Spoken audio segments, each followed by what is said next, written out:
Okay, so let's start our lecture.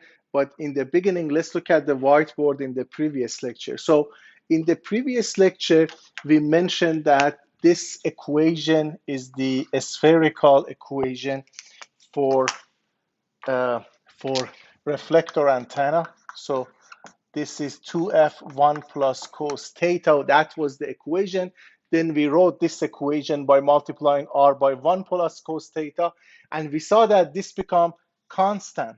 And essentially, this told us that if you start a ray from here, if you shoot a ray from here toward the reflector, and you assume that reflection is parallel to the z-axis, the nice thing is that if you add this plus that, it becomes 2f. If you shoot another ray like this, and then again reflection is assumed to be along z-axis, if we do that, then again it's 2f. So all of these rays arrive in phase on this aperture that passes through the focal point, and therefore you get a very in phase aperture. So that was essentially what we saw in the previous lecture, and that essentially that's the magic of this equation, that the addition of these two become equal to 2f. That's our paraboloid curve. And so that's what we learned. And this k, of course, is wave number times total distance would be phase, assuming that the phase at the focal point is 0. So that's what we covered in the previous class. Now, in this class, we essentially need to verify the fact that the reflection is parallel to the z-axis. That's what we need to do, because if it's parallel to the z-axis, then we are fine. Then we can say, okay, everything makes sense. It comes here parallel to the z-axis, then it's 2f. Remember, this is parallel to the z-axis. So this distance is assuming that it's parallel to the z-axis. So the purpose here in the beginning of this lecture is to confirm that if this is my x-axis, for example, if this is my z-axis here, and if I have a ray coming here, and then the reflection would be along the axis, which is z-axis. This is the purpose here. Then if I do that, then everything holds. Now, again, I want to emphasize when I'm saying rays, the terminology belongs to geometrical optics that we are using here. So we essentially modeled our wave propagation by rays because this structure is very large. Now, to understand why it is, when it reflects, it's going to be along z-axis, we need to have the normal vector to the paraboloid, because if it's going to be reflection, so imagine you have a surface and a wave comes like that and it reflects like that, and this is theta incident, theta reflection, and you want to show that theta I is equal to theta R for reflection from the PEC. So essentially what I need to show is that if this is normal to the surface like that, these two angles are the same for me. This is my theta I. This is my theta reflection, theta R. If I show these two angles are the same, then that's going to be the reflection. And in fact, I know these two angles, if they are equal, because I know that this angle is theta, the spherical coordinate theta. So because theta in the spherical coordinate with respect to z-axis. So if this is theta, this angle in total here would be theta. So you know from your geometry that if you have two parallel lines, if this is theta, that would be theta. So the whole thing is theta. Now, therefore, theta incident here should be theta divided by 2. Theta r should be theta divided by 2 because they're supposed to be equal. I need to verify this, that both of them are theta divided by 2. If that holds, then that means the reflection is along the z-axis. So to do that, I need to have the normal vector n hat. So if I have the normal vector to this point on the reflector, I can find theta r.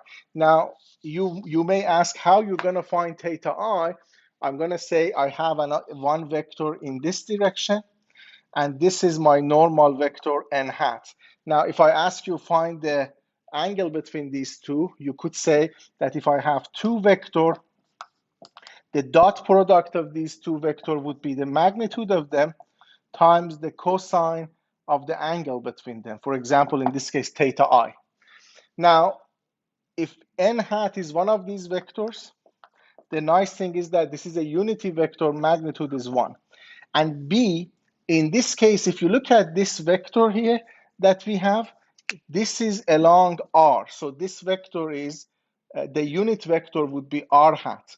But to get this angle, I need to have n hat and this vector here, so in the opposite direction. So I'm just gonna have minus r hat for my b here, and the magnitude of that would be 1. So essentially, if you dot product your n hat with minus r hat, you get cos of theta I.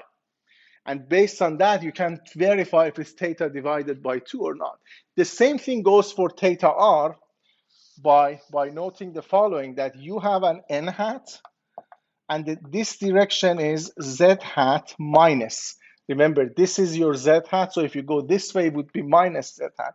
So now this is your theta r, so I'm just going to say n hat dotted with minus z hat is the magnitude of n hat with normal unity vector 1 minus magnitude of z hat unity vector 1 cos of theta r. So 1, 1, and then so this dot product gives you the cos of theta r, so you can find theta r and verify if that's the case or not. So everything is nice, and everything is well defined. The only thing is to find n hat. So let's start by finding n hat first. So to do that, we need to write the equation of curve r if 2f 1 plus cos theta, and you may choose it, for example, to write it in different form. For example, one way that you may write it is that you could simplify it also by writing, for example, 2 cos squared theta divided by 2, because 1 plus cos theta is 2 cos squared theta divided by 2. And you could write this curve as 2r cos squared theta divided by 2 minus 2f equal 0. You could also cancel 2.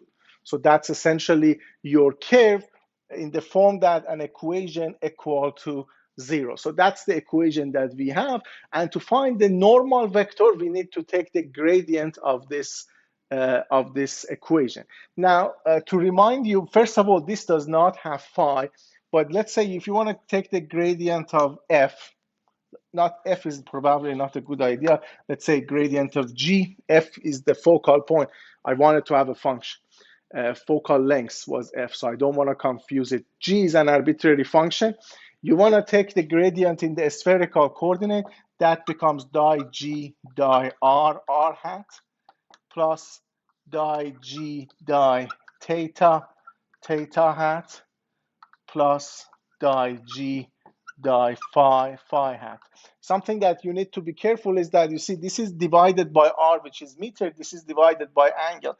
That's why you have r d theta that converts it to meter.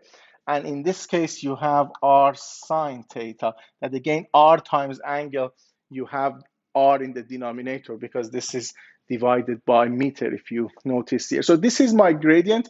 But the nice thing about this curve is that, as you see, because it's like a axisymmetric, it rotates, and then when you change phi, nothing changes. There is no derivative with respect to phi, so you end up having these two here. So for example, let's calculate gradient of this. Di g di r is just a derivative with respect to r, which is going to give you cos squared theta divided by 2r hat, just that. And if you take the derivative with respect to theta, this is 1 divided by r, derivative with respect to theta, you're going to get minus 2, 1 divided by 2, cos theta 2 times sine theta 2. That becomes your derivative with respect to theta, and of course it is in the theta hat direction. So I can simplify that by writing as normal vector is cos squared theta 2 r hat, and then 2 and 2 cancel. Then I'm going to have, and I forgot that I already had an r here, so there was an r here, and this one divided by r would cancel. So these two cancel, so I'm going to have minus sine theta divided by 2 cos theta divided by 2 theta hat. That becomes my normal vector. So this is what I have. Okay, when you get to this normal vector, you need to check it here because there could be one problem. If you look at this, you realize that this is positive times r hat. So essentially, if this is my reflector and this is my focal point, because this is positive, this normal vector that we have is going to be in this direction. So essentially, it's normal to the other direction, but I want this normal. So this is the normal that's going in the opposite direction. So what you need to do is just to negate the direction of this vector, because based on this, you see that r hat is positive, so you're going away. So you need exactly the same thing, but reverse it in the opposite direction. So essentially here, I need to say, okay, now my normal vector, I'm gonna multiply a negative sign by everything. So like that.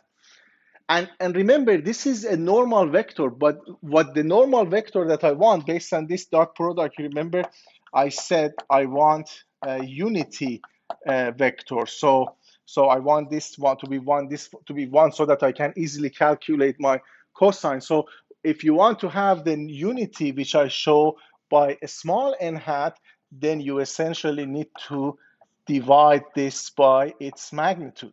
Then it's actually going to give you the unity normal vector. So let's do that and see what we're going to have.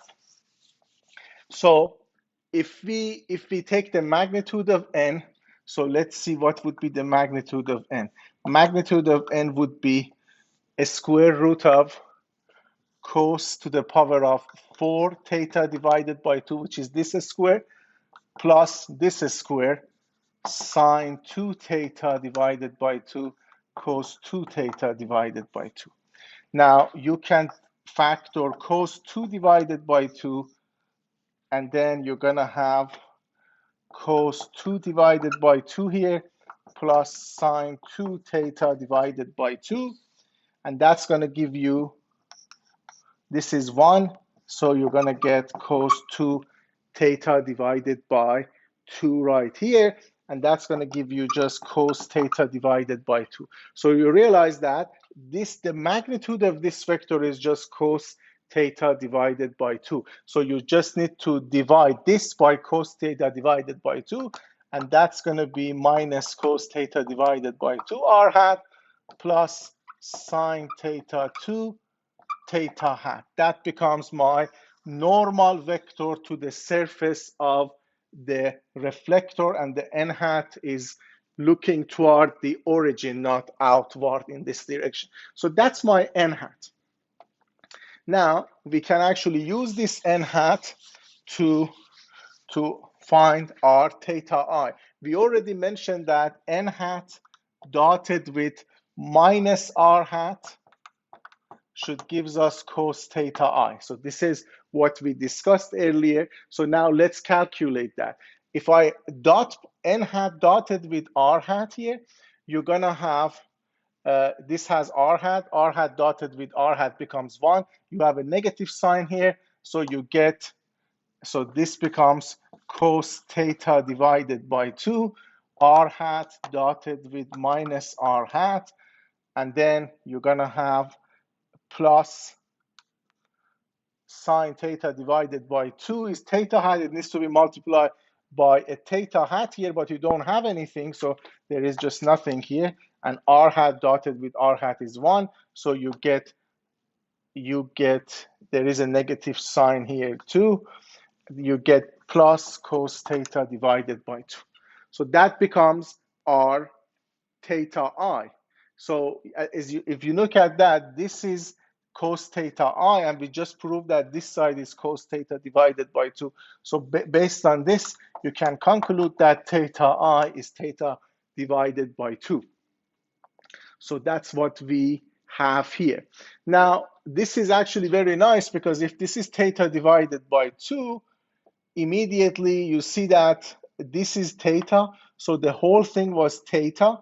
So this theta I is now half of it. So theta R is going to be half of it. So let's do that for theta R as well. So earlier we said that n hat dotted with minus z hat is going to give us cos theta R. And minus z hat is the unit vector in this direction. So now you need to dot product this vector by z hat. Now to do that, so this negative sign cancel. So you're going to have cos theta divided by 2, r hat dotted with z hat. So that's one thing that you have. And then you're going to have negative sine theta divided by 2, theta hat dotted with z hat. Now, r hat dotted with z hat is cos theta. So r hat dotted with z hat is cos theta. So you get cos theta here. And you can easily see that, by the way. I mean, there is nothing difficult about this. If this is z, if this is r, so r hat, z hat, the angle between them, we know it's z, theta, because that's the definition of a spherical coordinate. The angle is from z to the r. So r hat dot z hat naturally becomes cos theta. Now, this one becomes minus sine theta divided by 2 that we have. And now theta hat dotted with z hat. So theta hat, so if I want to plot it here, this is essentially my theta hat. So it's actually perpendicular. So maybe if I plot it like this, it would be better. So this is my theta hat. Now I need to find theta hat dotted with z hat. So if this is theta, this angle is also theta. So this angle here is 90 minus theta. So theta hat dotted with r hat, if you consider this line here, this is essentially minus z hat. So we know that theta hat dotted with minus z hat becomes cos of 90 minus theta, which is sine theta. But this is minus z hat, so if I do theta dot z hat, I'm going to get sine of theta. So this is becoming sine of theta for me here. So that's the answer that I have so far. So let me carry on. So I can simplify that by saying that this is going to be cos theta divided by 2. Instead of that, I could perhaps write, for example, 1 minus 2 sine 2 theta divided by 2. That's what I can do. I can replace that by this. Then minus sine theta divided by 2.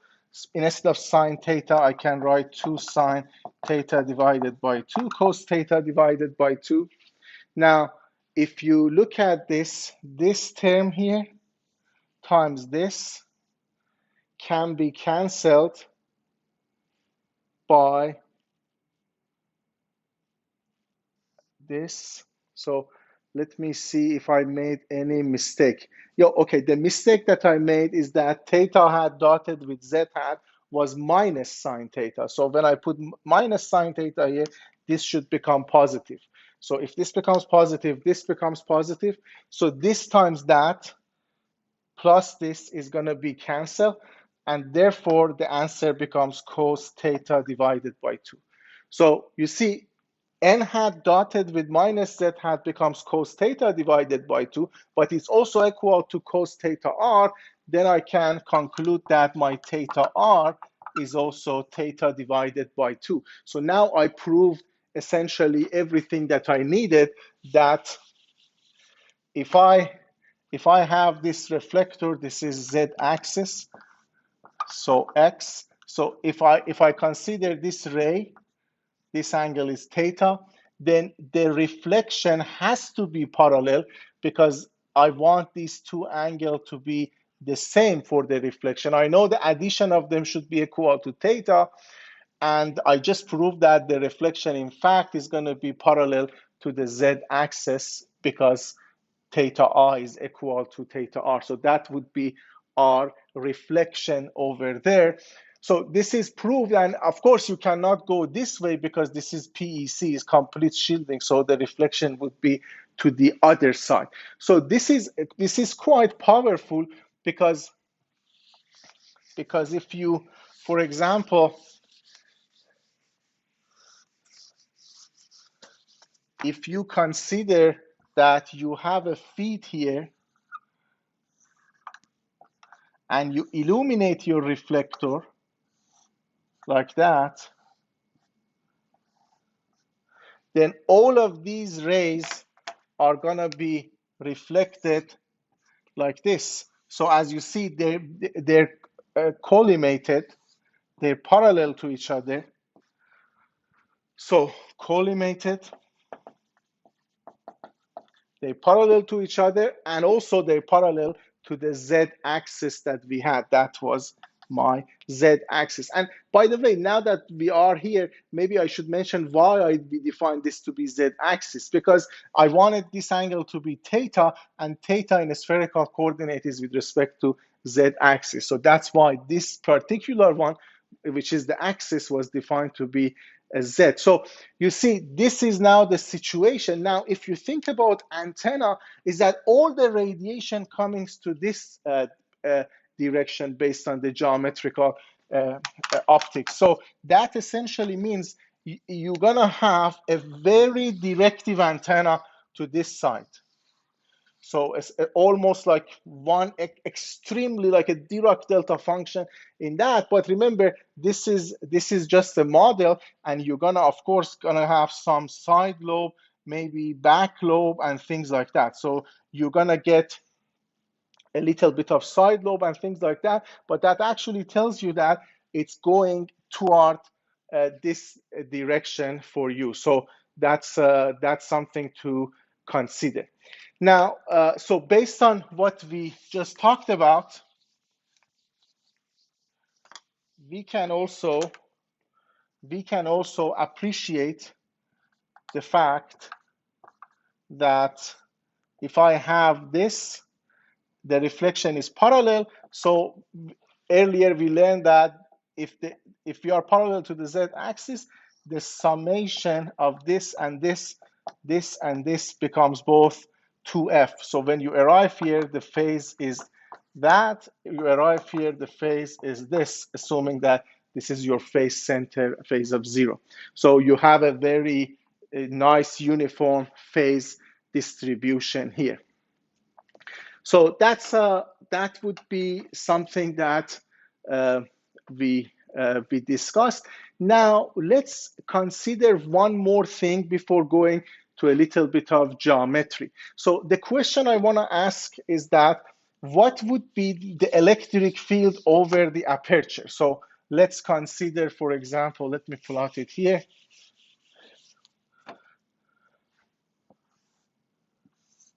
So if this is my Z, if this is my X,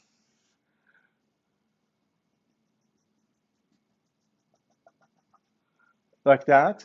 So if this, let's consider this to be our aperture. The reason we consider this is that the way that we explained it, we said, if this is the focal point, the electric field comes here and then arrive here, and this distance is 2f. So let's consider this to be our aperture. In the previous lecture, we mentioned this is the shape of a circle. So if you look at it from the front view, you essentially see a circle here. So if this is your reflector, if you look at it from the front, you're gonna see a circle. This looks like ellipse, but if you look at 2D cross section, you do a cross section here, you're going to see a circle here. So now that we have that, the question is, what is E over the aperture?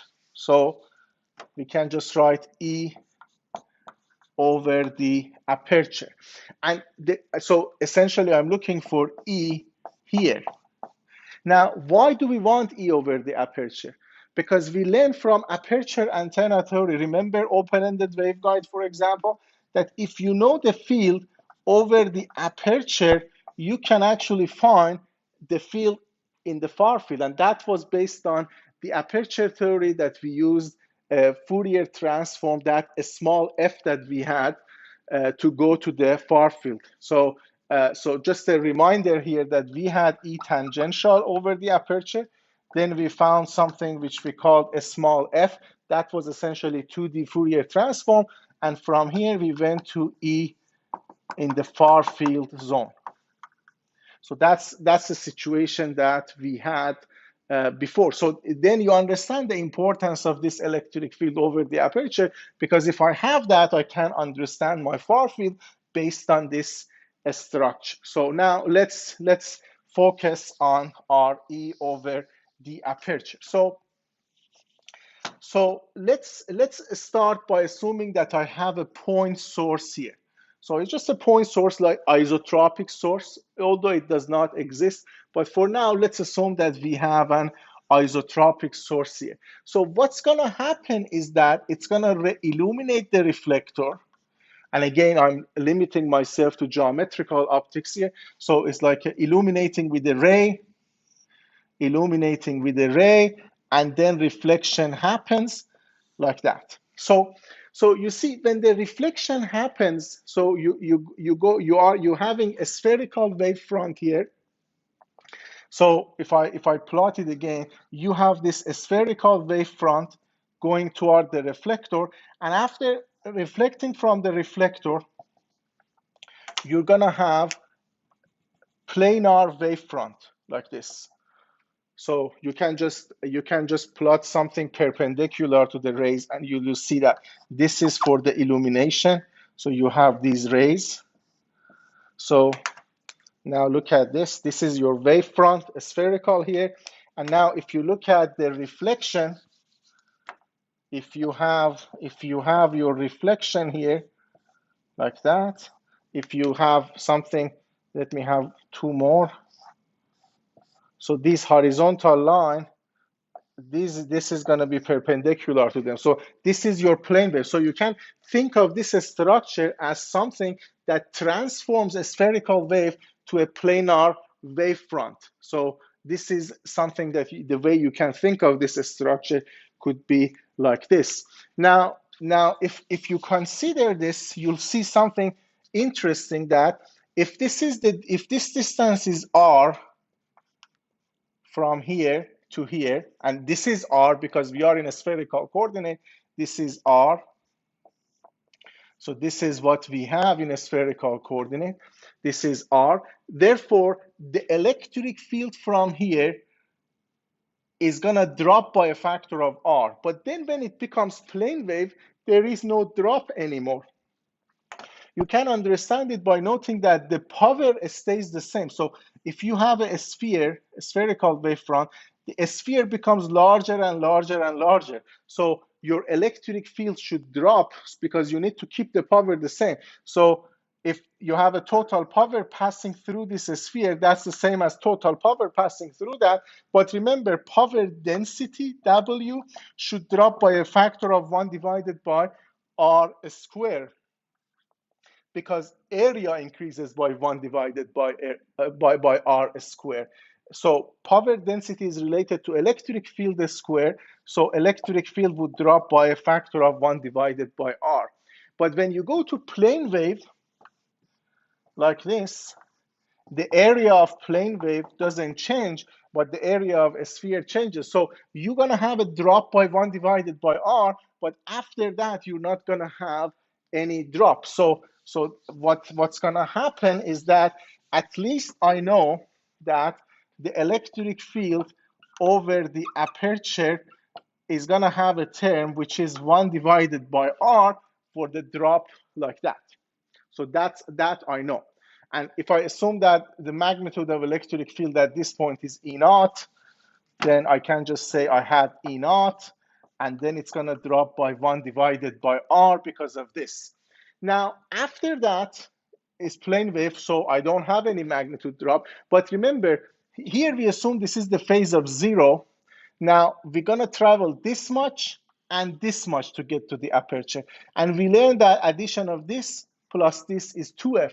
The same thing here, addition of this plus this is 2f. So you're going to get some phase lag, and how much is that? Is e to the power of minus jk times distance, which is 2f. So this is something that we have over there. So you get your magnitude and you get your 2f. So this is one thing here. And now let's keep it at the isotropic source here, point source here, and see what's the meaning of this. The first meaning is that you have a very beautiful aperture in terms of phase, because the phase of all of them are exactly the same, exactly like open-ended waveguide antenna. Open-ended waveguide antenna, the phase was the same. What wasn't the equiphase was a horn antenna. When you get to the aperture, because this distance and this distance are different, you get to different phase. But here, this phase is the same for every point here. So this is like your open-ended waveguide antenna where you get equal phase. So if you look at that, E is E naught cos pi x a in the direction of y hat, you can add e to the power of j0 to this. So that's essentially your phase, or j anything, as long as it's constant. It explains this aperture here. So that's nice, because we know that we want to have in phaseness here. So that's one thing. But then you realize that magnitude is not uniform. So you have 1 divided by r over there. So look at 1 divided by r. So it's essentially saying that if you have this focal point here, if this is, let's say, r1, the magnitude here is going to be proportional to 1 divided by r1. Now, if you have another one, r2, it's going to be proportional to 1 divided by r2, and so on. So you see, you don't have uniform magnitude. And in so many cases, we didn't have uniform magnitude. For example, if you look at again to open-ended waveguide, we didn't have uniform magnitude. In this particular case, our magnitude was 0 at the edge, and then it was maximum at the center. So the same thing happened here. We have amplitude. So our amplitude is not uniform in this case. So that's something to consider here. The other thing that we need to consider is essentially our feed antenna here, because this assumes that we have just the point source, like an isotropic. We didn't include the pattern of the feed, because then later on, you're gonna, for example, put a feed here like a horn antenna, and that becomes like this. So that becomes your feed. Or for example, imagine you have a dipole antenna here. So anyways, you have a pattern. So you need to include that pattern, and the pattern of that could be included by capital F, let's say theta and phi, because it has angular distribution. So this essentially is the electric field over the aperture. This is the effect of a pattern of the feed, but it's not complete yet, because you see that we have a vector here. So this needs to be a vector. So we need to have a direction for the electric field over the aperture. For now, let's assume that this is called UR hat. So this is a unit vector. Let's assume that this is the direction of electric field, and R stands for reflection, because the way that we form the electric field over aperture is by reflection. Okay, so far we arrived at the electric field over the aperture. We realize why we have this 1 divided by R. We realize why we have this phase lag here for the distance of 2f. This is the pattern of the feed.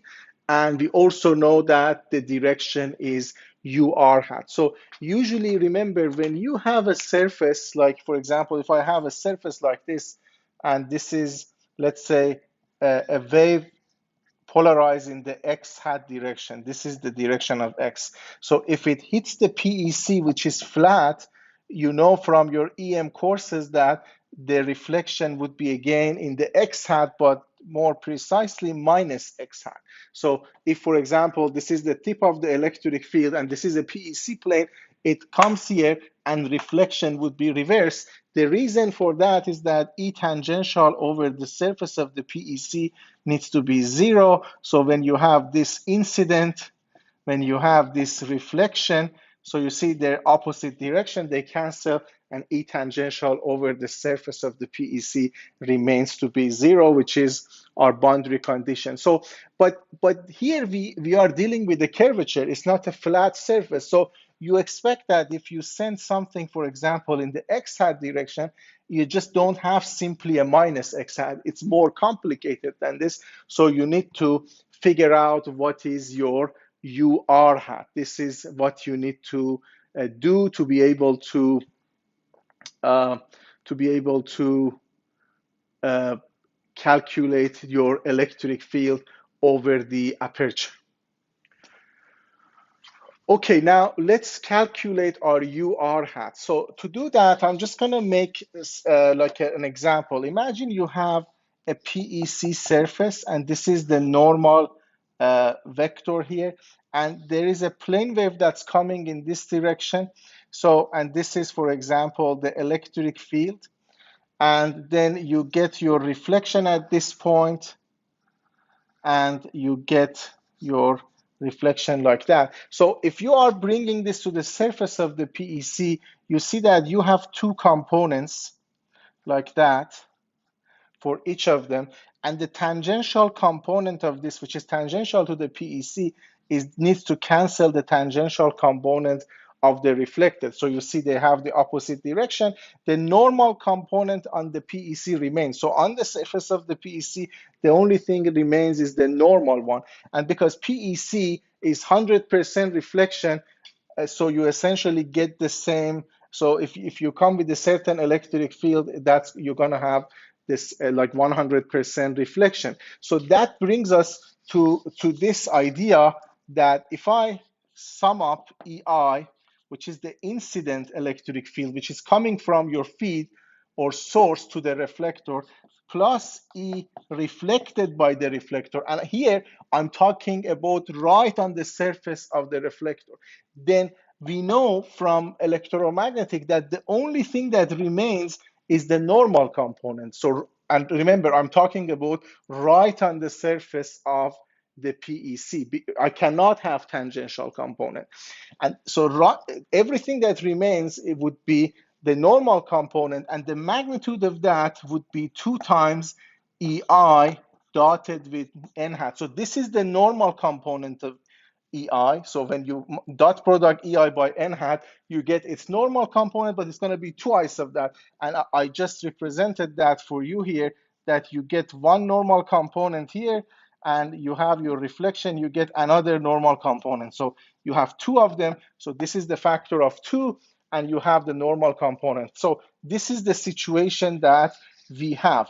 So based on that, we can say that ER is going to be n hat 2EI dotted with n hat minus EI.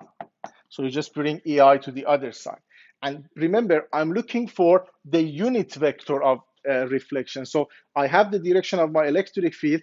I need to divide it by magnitude of ER. So this is going to give me my unit vector, which is the direction of electric field reflected. So I need to divide it by ER. I need to divide it by ER. But again, based on this idea that you have the PEC, you have 100% reflection, so magnitude of ER is going to be equal to magnitude of EI. So I can just say EI here, because then this is going to be UI hat, which is the unit vector in the direction of electric field of the incident field. Okay, as we mentioned, this is going to be the direction of the incident field that we know, ui hat. And this is also, of course, our ui hat. So that brings us to knowing our ur hat, and I can just write it for you here. So ur hat becomes 2 ui dotted with n hat, ui hat dotted with n hat, and then you have another n hat here, minus ui hat. So this is becoming your ur hat. So you see, it gets more complicated. So now let's take a look again. So you have your ur hat 2 times ui hat n hat minus ui hat. So now this is the direction of my ur hat, which is expressed based on n hat, which is the normal to the reflector, and we have the expression here.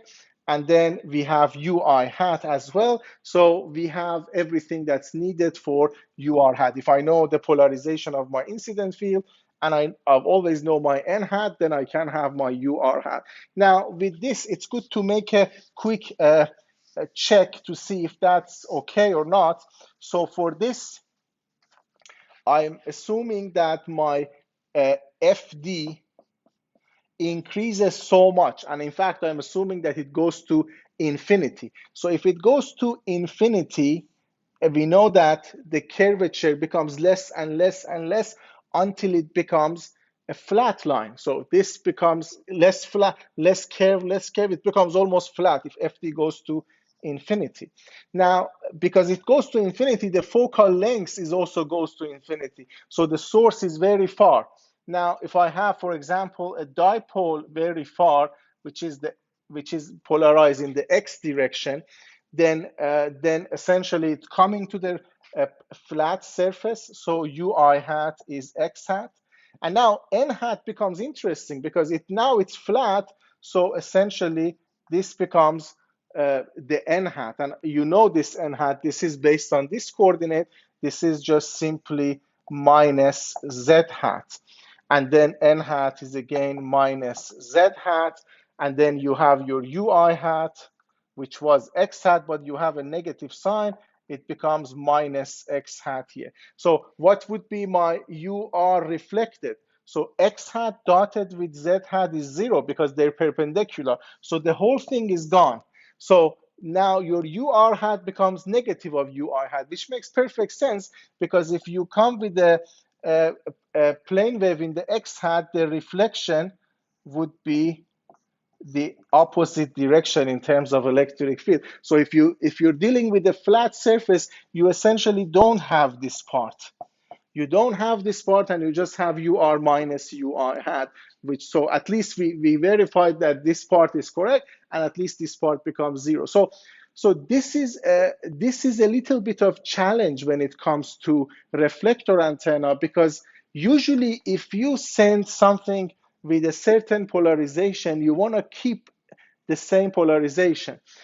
So essentially a different polarization, if you generate a different polarization, that's part of the cross polarization that we see in the measurement videos related to this course. So you see, if you have a flat surface, it does not create y hat, for example, for you, but this curve structure has the potential to do that. So we say, okay, it can create cross polarization effect for us for this curvature. So we need to understand that better. So let's do that and see how we can learn about this. So that's one thing that we have. So let's now focus more on this and try to understand it better. Okay, so I essentially want to write this equation for a particular case where the feed is polarized along x. So I'm assuming that I have a feed that's polarized along x, and I'm just going to write the same equation for that, and you're going to see a couple of things. So let me just write that without proving it for you. So essentially, to prove that, you're going to write the equation for your feed. So based on based on, so when you have that, you can write it based on something theta hat component plus something phi hat component. And then you are bringing the E plane of the feed and H plane of the feed.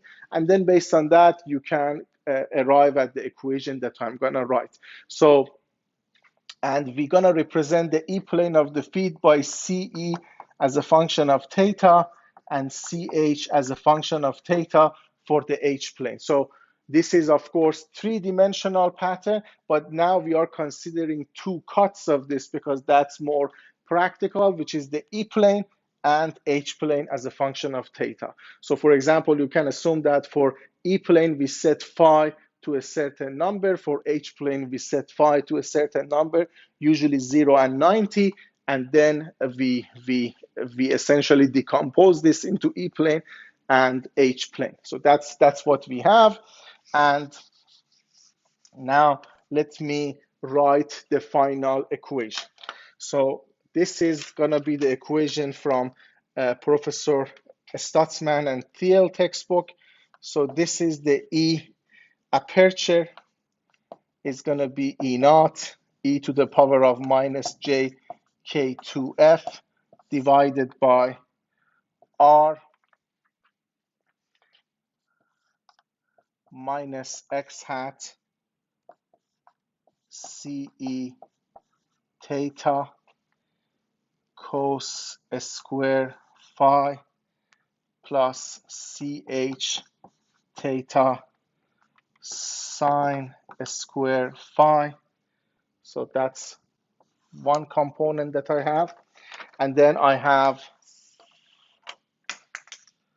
plus y hat component ce theta minus ch theta sine phi cosine phi.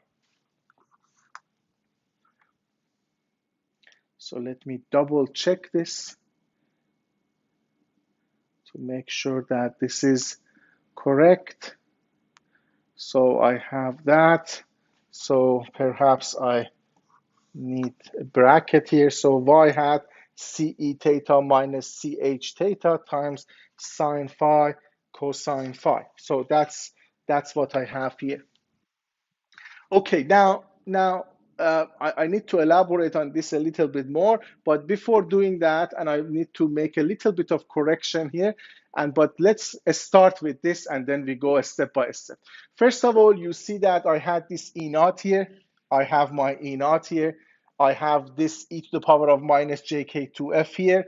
I have this one divided by r here, but then we just learned what is UR hat. So assume that you can derive UR hat, assuming that your feed is X polarized. So you get a UR hat. And then we said this is the feed pattern, but we decompose it into E plane and H plane because we fix phi when you go to E plane and H plane. So we go from theta and phi to theta here. And then the nice thing that you see is that over this aperture, you're not only going to have X hat component, but you also going to have Y hat component. And remember, you started with the feed that was X polarized. So this is your copole. Essentially, Y hat becomes your cross pole in this case, because this was the intended polarization. Now you are also generating y hat because of the curvature. We saw that if this becomes almost flat, then you won't have this y hat component. So before getting to more details, let me mention something quickly here. If you look at the textbook by Professor Stutzman and Thiel, that I wrote this based on that, you see that they define a coordinate for the feed. So now this becomes, let me elaborate on this here. So this is your reflector. This is my x-axis. This is my z-axis.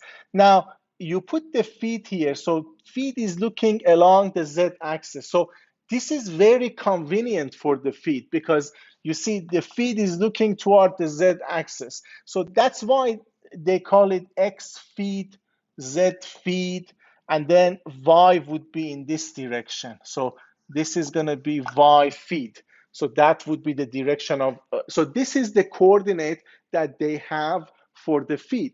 But then when you get to the E aperture side, and you want to go to the far field because now the reflection is going in this direction. So it's going in the opposite of this Z. So it's now convenient to have another axis, which is Z here. So you see, this Z was convenient for feed, but now if you look at the pattern of the reflector, you want to have Z in this direction because now your main beam would be along theta equals 0. If you keep that, your main beam is along theta equal 180. So that's really what's happening here. So that's why in this textbook they have two coordinates. One of them is the with subscript f, which is for the feed, and the other one without subscript, which is for the reflector that's radiating this way. So then if you look at this, if this is the z here, uh, you need an x for that too. So if this is the x of the feed, we keep the same x for the reflector too. So this is the same x, but now remember, then your y for the reflector would be opposite to y of the feed. So this is gonna be the y of the reflector. So the two differences here is that, first of all, x-axis for the reflector and the feeds are the same thing. Z of the feed is opposite to Z of the reflector. Y of the feed is opposite to the Y of the reflector. So when they get to this equation, they actually are very careful. So when they define R is for the coordinate of the feed. So you see that they put a subscript F here to indicate that this is this RF. We are in this coordinate. And now this theta here is the theta of the feed. So because the feed is looking in this direction, so this is theta. They are very careful to say theta F here, right? And the same thing for phi is all for the feed, so you just say phi F. So theta F, phi F, theta F, theta F, phi F, phi F, like that. So and then this x hat and y hat would be the x hat and y hat for the reflector that you want to use to go to the far field. So you see that you essentially have this situation, and I mean you want to be careful about that. And this is also true when you write the equation for the reflector. For example, you say this is my reflector, 2f1 plus cos theta. But then you need to be careful that which coordinate you're using. Is this your z or is this your z? This equation is for the case that this is your z. So if you want to be careful, you need to write it with subscript f here to say that I'm considering the coordinate of the feed. The theta is with respect to this z-axis here. So you want to be careful about that. Or even in the Cartesian form, when you write the equation of the paraboloid, this is essentially for x for the feed coordinate, y for the feed coordinate, z for the feed coordinate. So this would be one way to emphasize this.